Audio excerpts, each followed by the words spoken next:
Pour nourrir ses effectifs, la coalition RDF M23 recrute par tous les moyens. En plus de la ruse, il y a des jeunes qui témoignent avoir été pris par force. Avec leur dotation du M23, ils sont présentés ici par le lieutenant-colonel Ndjike Kaiko Guillaume, porte-parole de l'armée au Nord Kivu, ce 3 avril 2023 à Goma. Et aujourd'hui, nous avons tenu à vous présenter des jeunes qui ont été recrutés, n'est-ce pas, par le M23 et leurs parrains de l'armée rwandaise. Ils les ont formés à Tchanzu. Finalement, c'est des jeunes gens que vous voyez ici, vous voyez la tenue, qu'elle est bel et bien, la tenue de M23, se sont décidés de revenir à la raison. Eh bien, pourquoi? Ils vont vous le dire.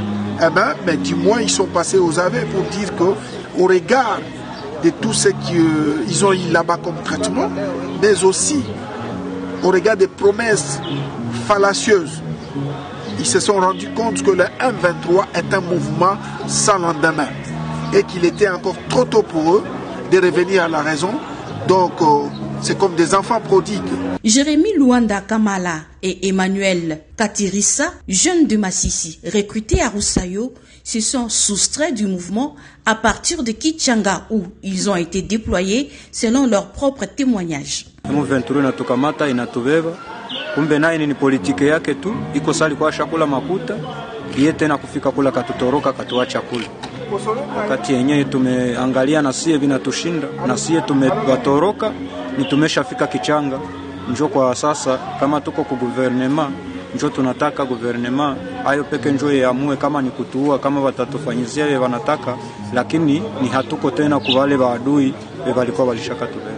Face à cette situation, le porte-parole de l'armée au Nord Kivu prévient les jeunes quant à la malice de l'ennemi. La jeunesse, surtout la jeunesse de notre province, doit être très prudente de manière à ne pas donner de l'espace à l'ennemi. S'ils veulent faire l'armée, qu'ils viennent s'enrôler au sein des forces armées de la République démocratique du Congo. Cet échantillon de jeunes qui se sont soustraits du M23 est à la disposition de l'armée loyaliste. La police nationale congolaise en Ituri plus que déterminée à combattre le banditisme urbain en ville de Bunia. Pour preuve, 21 bandits arrêtés par ce service de sécurité ont été présentés au vice-gouverneur ce vendredi 31 mars par le commissaire provincial de la PNC Ituri, le général Sengelo Asseguin, en présence de la population. La ville de Bunia et ses environs ont été secoués par une montée de la criminalité. En réponse à cette montée de criminalité, la police a engagé quelques actions qui nous permettent ce matin de vous présenter ces criminels assis ainsi que quelques biens volés et récupérés par la police. Sur place, certains biens volés ont été restitués aux propriétaires qui ont salué cette énième action salvatrice de la police. Na kwangu bashaga iba defo wanatobola mire wanaiba bitu yote kunyumba, mimi nafurahi kabisa na kazi polisi inafanya, nafurahi kuona moto yao. Occasion pour le vice-gouverneur, les commissaires divisionnaires Alunga Boni Benjamin d'encourager la PNC Ituri qui travaille sans relâche aux côtés de FARDC pour la sécurisation de la population iturienne et c'est bien. Il appelle la population de l'Ituri à collaborer davantage avec le service de sécurité et défense pour consolider les acquis de la paix. C'est pour dire bato oyo soki boyebi bango même bato ya groupes armés boyebi bango tanga ba komona bango epai na la police to na force de sécurité bazwa bango balongola bango lobi ekoyela yo oyo bayibi bango awa baza bato lokola yo lobi bakoyibela yo yo mutu bombaka bato miyibi na ba criminel. Encore une fois merci monsieur le commissaire provincial mon général et mes sincères félicitations et encouragements à l'unité de la police d'investigation criminelle. Notons que plusieurs biens récupérés du main de ces malfrats, dont 10 motos, plusieurs panneaux solaires et tant d'autres seront restitués à leurs propriétaires. L'appel du chef de l'État Félix Antoine Tshisekedi Tshilombo lancé aux groupes armés à rejoindre les camps de la patrie pour la reconstruction du pays trouve un écho favorable en territoire de Mombasa. Ces groupes armés Maï-Maï décident de signer l'acte d'engagement de cessation des hostilités. Ceci à l'issue d'une consultation de 4 jours menée par la coordination du pays de DRCS. Nous allons nous orienter dans le processus d'une paix durable en République démocratique du Congo. Donner notre contribution à l'œuvre de construction de la paix, de la cohésion sociale, de la restauration de l'autorité de l'État et de la relance économique et du développement dans nos entités et dans nos communautés à travers le PDDR-CS. Ce geste de ces forces négatives est salué par la notabilité du territoire de Mombasa. Nous sommes remplis de joie et nous pensons que ça ne sera pas le premier groupe. L'accueil qu'a réservé les autorités de ces groupes, nous sommes rassurés que ces groupes iront encore faire une bonne sensibilisation auprès des autres qu'ils connaissent, de façon qu'eux aussi emboîtent les pas. Pour sa part, le coordonnateur du PDDR-CS en Ituri, Willy Abibou Sebo Maese, encourage d'autres groupes armés à emboîter les pas. Il est vrai que nous pouvons avoir des mésententes avec nos proches. Quelle que soit la plaie de celle-ci, nous devons savoir que par les armes, nous ne saurions résoudre nos problèmes. Par contre, on ne fera que s'affausser davantage.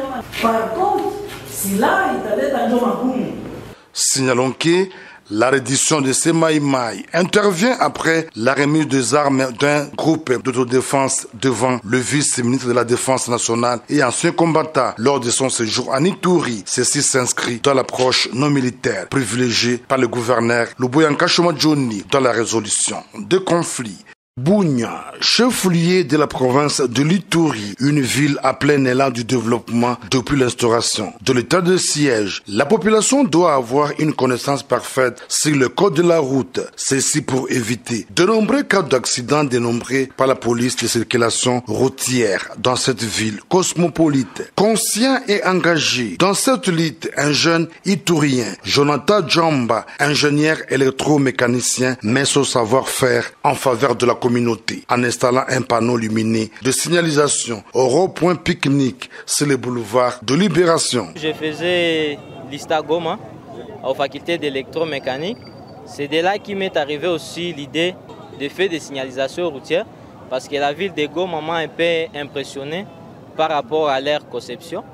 Et lorsque moi je m'étais senti un peu capable aussi de le faire, je dois revenir dans ma province natale pour venir les produire aussi ici à Bunia. Certains habitants de Bunia pensent qu'il faut étendre cela sur l'ensemble de la ville. Vous savez que c'est parmi les denrées rares qu'on a connues dans la ville de Bunia. Nous avons accueilli l'installation de ces panneaux favorablement, avec beaucoup de joie, avec beaucoup de considération. Pourquoi cela? Parce que l'érection de ces panneaux visera à rétablir la sécurité routière. Grâce à ces panneaux, ça va diminuer le nombre ou le taux de l'accident qui se passe dans notre ville de Bunia. Bunia est devenue une grande ville. Il y a beaucoup de véhicules, beaucoup de motos. Ces panneaux de signalisation, vraiment, ça montre que nous tendons vers le développement. Dans un premier temps, c'est quelque chose qui est bien. Mais c'est qu'on souhaite qu'il y en ait beaucoup parce qu'un seul, ça ne va pas.